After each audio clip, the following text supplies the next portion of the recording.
Fluent Spanish Express Podcast, episodio número 3.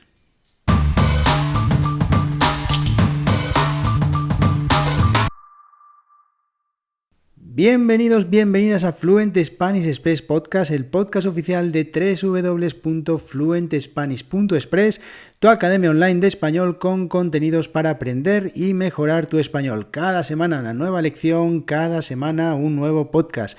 En el episodio de hoy, el episodio número 3 de Fluent Spanish Express Podcast, te voy a explicar 3 expresiones con la palabra narices.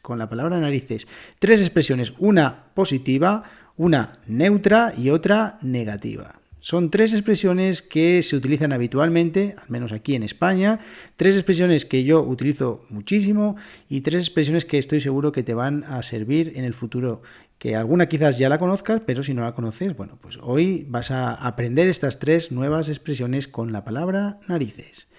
Bueno, la primera palabra para uso positivo que utilizamos con la palabra narices es tener narices o tener un par de narices, ¿vale? Se dice que alguien tiene un par de narices cuando es una persona que es muy valiente, que tiene muchas agallas, que es una persona que emprendedora, que hace cosas, y entonces decimos que tiene narices, ¿no? Tiene un par de narices, ¿vale?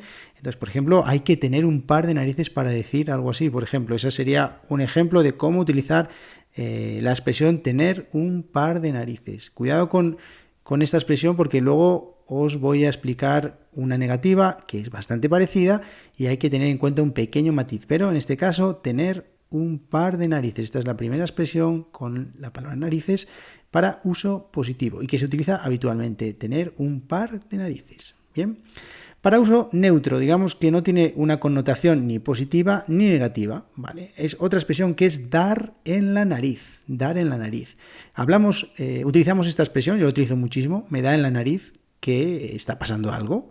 Es una expresión que se utiliza cuando estamos hablando de que tenemos una sospecha o estamos intuyendo algo o creemos que está pasando algo y entonces tenemos como una especie de presagio o premonición en la que nos da en la nariz que algo está pasando. Me da en la nariz que está pasando algo. Me da en la nariz que tienes un secreto que no quieres contarme.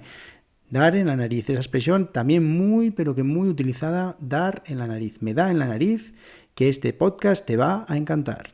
Bien.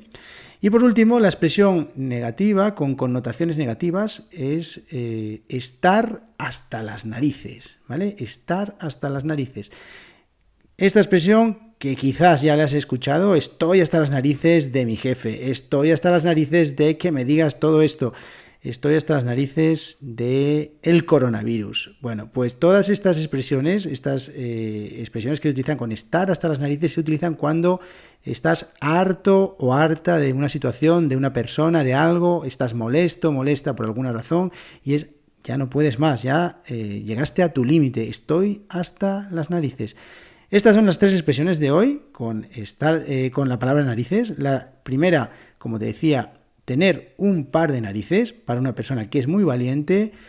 La segunda, dar en la nariz, me da en la nariz que esto es interesante, es cuando tienes una sospecha, cuando tienes una intuición sobre algo, me da en la nariz que está pasando algo. Y por último, la tercera expresión, estar hasta las narices cuando estás harto o harta, cuando estás cansado o cansada de una situación, de una persona o de cualquier cosa. Espero que te hayan gustado y también te anuncio que en www.fluentespanish.express tienes una lección con más de 20 expresiones con la palabra narices. Allí te explico 22 expresiones con la palabra narices, con su significado, con su contexto y cómo utilizarlas como un auténtico nativo. Échale un vistazo que está genial. www.fluentespanish.express. Nos vemos en el próximo episodio. Adiós.